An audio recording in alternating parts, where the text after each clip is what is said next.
이재명 대표 관련해서 테러 경고가 계속 나오고 있다고 합니다. 정말 네. 기분 더럽지만 정말 그 방법밖에 없어 보이기 때문에 더 이게 더 지지자들이나 우리 측에서는 조심을 해야 되는 건데 조마조마합니다. 관련한 기사 먼저 정리를 해보겠습니다. 네. 지난 3일부터 이재명 후보 측은 피습 모의 제보가 잇따르고 있다면서 시민들과의 직접적인 접촉을 제한을 하고 있죠. 그럼에도 불구하고 전국을 지금 투어를 하고 있는 상황인데요. 지금 현재 테러 경보가 계속돼서 노출된 곳에서 연설하는 것도 자제하라는 요청이 많아졌다고 합니다. 나는 주변인들하고 이렇게 스킨십 하실 때마다 무서워. 섬찟섬찟해요.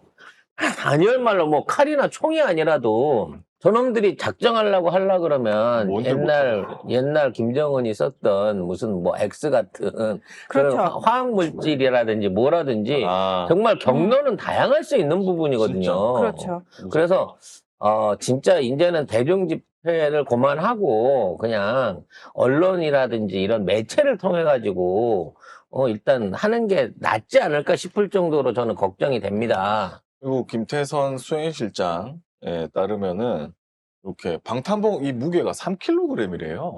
아니 왜냐면 저쪽 애들이 자꾸 총을 쓴다고 뭐 러시아 총을 총. 구해갖고 한다느니 이런 소리가 나오니까 예전에는 방검복을 입었어요.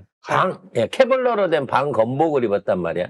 그건 조끼라서 입을만 한데 방탄복은 저 안에 여기 총알을 막을 수 있는 안에 일종의 방패 같은 내장재가 들어있기 때문에 무게도 졸라게 무거워요. 3kg 어떻게 몸에 얹고 다니냐. 그리고 이게 한번 입으면은 땀이 계속 흐른대요. 그리고 양복도 안 맞아가지고 한 치수 큰 거 사고. 제 거 좀 드릴까?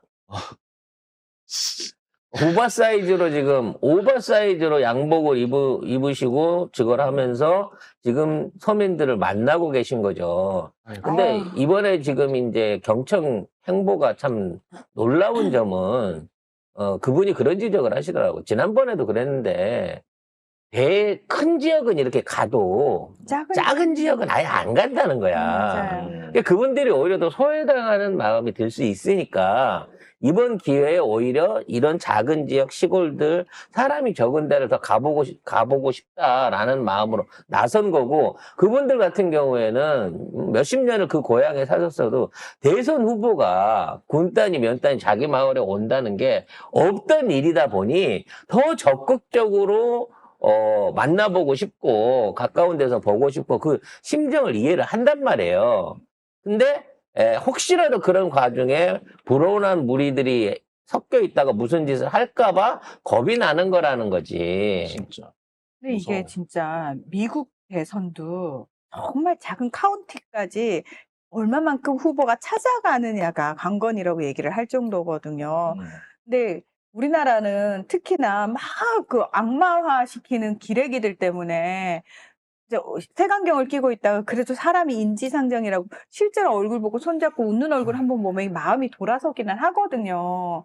물론 찍을 때는 제대로 찍는지는 모르겠지만. 그리고 짧은 영상들 보면은 이재명 대표가 계속 뭐라고 하는 사람들한테 수첩 꺼내가지고 바로 적고 실제로 뭐가 필요한지 물어보고 이렇게 해가지고 항의하는 사람들이든 아니면 민원이 있는 사람들 이야기를 듣는 모습 되게 많거든요. 지금 다 저쪽 한덕수 같은 건 쪽방촌 간다 그래놓고 배경사진만 찍고 아예 사람을 안 주민들은 만났어요. 만나보지도 않았고 김문수도 그거랑 다르지 않아요. 그리고 주변에 일반인들 접근이란 게 사실은 불어돼 있는 상태로 돌아다닙니다. 근데 민주당 같은 경우에는 경호를 하고 있지만 또 그 캠프 따라다니는 의원들이나 수행원들이 진짜 뭐랄까 성심을 다하고 있다는 게 후보 오시기 전에 미리 주민들한테 얘기를 합니다. 이러이러해서 안전상의 이유가 있으니까 거리를 지켜주시고 혹시라도 강제로 이렇게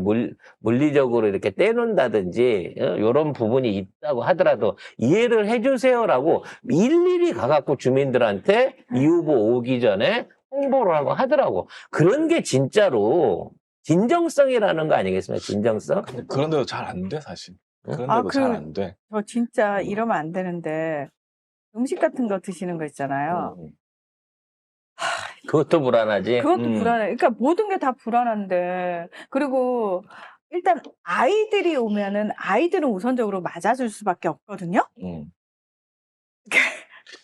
그러니까 네. 온갖 게 다 불안한 거야. 솔직히. 그래서 저쪽 애들은 사진 찍으러 다니는 투어이고 인심을 경청한다는 의미가 없는 거지만 이재명 후보가 지금 하고 있는 거는 역사상 없었던 진짜 소시민과 작은 도시 그리고 그동안 소외받았던 유권자들을 찾아간다는 의미에서 이게 솔직히 말해서 뭐 큰 대중 집회를 연다든지 어떤 언론을 통해 홍보를 하는 것보다는 조금 실질적인 물리적 어떤 소구력은 떨어질지 모르겠습니다만 이러한 진심을 보여줄 수 있는 그것도 월등하게 이기고 있는 현황에서도 이러한 진심을 보여줄 수 있다는 게 우리가 이번에 진짜 후보 하나는 제대로 뽑았다는 생각이 들어요. 그러니까 더 보호하고 싶은 거지 우리 입장에서는. 그리고 나는 이게 그 사법 리스크, 뭐 하도 사법 리스크, 그냥 사실은 법원 리스크인데, 법원이 리스크가 있는 건데, 그게 어제부로 사실은 좀 끝난 것 같잖아요. 살짝 이제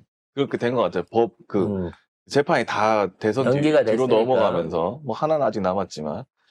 그래서 쟤들이 이제는 진짜, 안 할 건가? 아니, 그렇게 안 건가? 법으로는 이제 이제 안 거의 되니까 힘들다고 보고, 다른 방법. 이제 이거밖에 없는 거야. 나 진짜 그러니까. 너무 불안해서. 그래서 방탄복을 입어도 헬멧까지 써야 되는 거 아닌가? 나 이런 생각까지 한다니까. 그리고 진짜로. 댓글에도 기민상궁하고 싶다는 말씀 많이 하셨는데 저도 진짜 그거 보면 무슨 생각이냐. 아니 물 한 병도 내가 따서 내가 먼저 마셔보고 드려야 되지 않을까라는 생각이 들 정도인 거예요. 솔직히 경호원도 어. 못 믿겠다고. 나도 그래. 나도 경호원이 갑자기 이런 생각을 한다니 진짜로. 그러니까 보다가? 우리가 온통 그거에 대해서 로이로제가 걸릴 지경인 거예요. 솔직히 말씀드려서 저도 마찬가지지만 여러분도 지금 똑같은 상황인 거잖아요. 그래서 우리는 일단 이재명을 보호해야 합니다만, 저는 이 순간에도 이재명 후보가 보여줄 수 있는 대선 후보로서의 진정성과 품격을 우리가 기억해야 한다고 봅니다.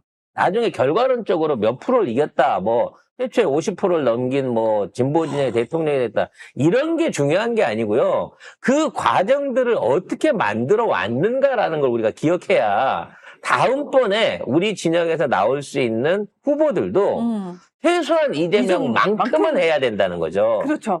이재명을 능가하지는 못. 이재명보다 후퇴할 순 없어. 그렇죠. 이재명보다 후퇴를 하면 안 되기 때문에 사람이 없어요. 겁나게 빡실 거라는 거 아니야. 사람이 없다고요. 아니, 또 나옵니다. 또. 많은 사람들이 그 얘기해요. 조국도 갔는데 이재명 못 보낸 거는 조국 엮을 게 있었던 거잖아요. 아니죠. 엮을 게 있었던 게 아니고. 엮을 수 있었던 건데 이재명은 그걸 찾아내기 위해 거의 10년을 했는데도 못 찾아낸 거라는 거야. 과연 일반적 정치인을 떠나서 대한민국에 그렇게까지 검찰이 털어가지고 못 잡아낼 수 있는 이런 말도 안 되는 이 창작성 소설 같은 기소장을 써야 될 만큼 이마만큼 청렴한 정치인 또는 대선 후보가 또 볼 수 있을 것인가라는 생각이 든다는 거죠. 그리고 어제는 이재명 대표가 K 컨텐츠 간담회를 했습니다. 윤재균 감독도 있고 사진은 없네요. 사진이 아니라 감독, 김은숙 작가, 제가 제일 좋아하는 우리 도깨비 작가. 그리고 나의 아저씨, 나의 해방일지 박혜영 작가님.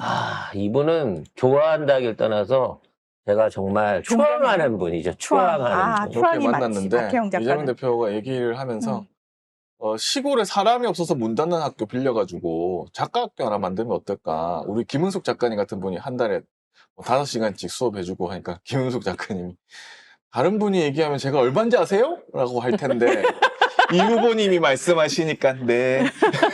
아니 김은순 작가 연봉을 생각할 때 1시간 강의료를 김은숙 얼마를 줘야 되는 거야. 5시간이면 어떻게 해야 돼? 20억을 버는 분인데. 예. 김은숙 작가님은 물에 빠지면 제작사에서 구하시는 분이 김은숙 작가님, 김은희 작가님 이런 분들이죠. 예. 굳이 남편이나 이런 분들이 나설 틈이 없어요. 네. 그래서 이와 관련한 이제 얘기들을 할 때 문학의 안에서의 경쟁력 내지는 그 어떤 생각이 너무 깊구나라고 봐지는 게 국내 통합 OTT 설립에 대한 얘기를 하시더라는 거예요. 제가 3년 전부터 한 얘기거든. 대한민국 통합 OTT가 돼서 넷플릭스하고 동등한 수준으로 이게 넷플릭스가 전 세계 매출을 키우라는 얘기가 아니에요. 국내 안에서 영향력과 어떤 그 소구력들을 그만큼 가진 상태에서 우리가 넷플릭스 돈 받아서 우리 제작하는 사람들이 환경하게 만들지 말고 우리가 만들어서 넷플릭스에 배팔아야 더 비싼 가격을 받는단 말이에요. 근데 지금은 제작비만 받고 흥행 수익은 못 받는 구조가 뭐냐? 우리 아니면 팔 데 있어거든.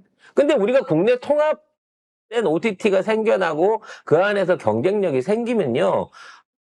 세계의 다른 망을 통해 가지고 우리가 라이센스 형태로 훨씬 유리한 조건으로 K 콘텐츠를 팔 수 있고 시장을 주도할 수 있다는 겁니다.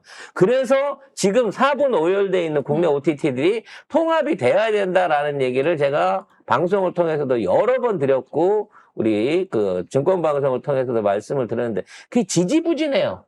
왜? 서로 이권이 있기 때문에 그렇죠. 네, 다들 또 만들어가지고. 그리고 그렇죠. 다 만들어져 있는 상태라 통합됐을 때 수신료를 어떻게 나눌까? 지금은 애매하거든. 각자 10,000원, 15,000원씩 받고 있는 거를 어떻게 통합해서 10,000원에 우리 다 이거 줄 수 있을까? 뭐 이런 부분을 생각하니까 통합이 안 되는 거거든. 그래서 이거는 큰 어장을 만들어 놓고 정부에서 여러 개 의학을 그 안에 부어줄 수 있는 이러한 지원이 필요한 거예요. 왜?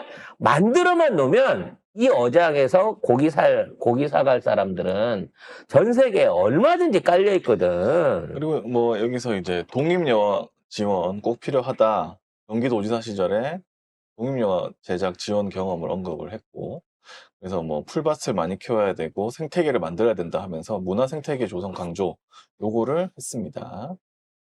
아무튼 문화 강국 중심의 K 이니셔티브 김구 선생이 말씀하셨던 문화광고. 문화 강국으로서의 대한민국이 진짜 이루어질 수 있는 토대를 꼭 만들었으면 하는 생각입니다. 그리고 지금은 윤석열 때문에 뭐 힘들잖아요. 이 문화인들이 힘들고 지금 문화부 장관도 블랙리스트 관련 있던 저 누구야? 유인촌. 유인총이잖아. 그러니까 지금은 이 사람들이 할 수가 없어. 뭘 할 수가 없는데 이재명 대표는 그전에도 뭐 김대중 대통령 언급하면서 지원하되 간섭하지 마라 이런 말을 계속 했거든요. 그러니까 당연히 그 콘텐츠 만드는 사람들이 저쪽으로는 못 가요.